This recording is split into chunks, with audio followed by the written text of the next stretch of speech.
Gas direct vent fireplace. This happens to be a Regency P36.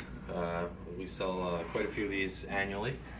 So sometimes we run into where people need to relight the pilot, something happens in the house. So on this unit we have a protective screen that we have to remove first.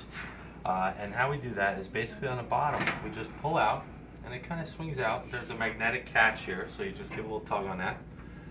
And the unit just lifts right off. We put that here out of the way. Down below we see our valve assembly. Down here we have an off, on, and pilot position here.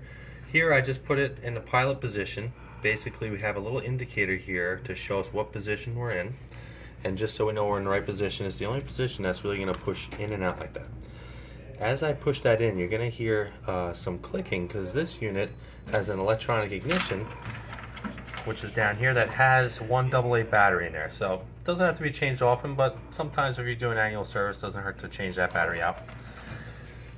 As I push in this pilot position, the energy from that battery is going to light the pilot up here, and you're going to hear it as I push that in. Little clicking noise. It's going to send a spark up to the pilot assembly, which now I have ignited up here. And what I want to do is I want to hold that button in down below the on-off pilot knob. I want to keep that depressed for about 40 seconds. And what I'm doing is I'm just heating up my elements in there so that pilot flame will stay on. After about 40 seconds, I release the button. My pilot stayed on, so I know I'm in good shape here. After that, we don't want to forget, we want to go back to the on position, which you have to push in a little bit sometimes to move it there, but the on position is going to be lined up with the remote control.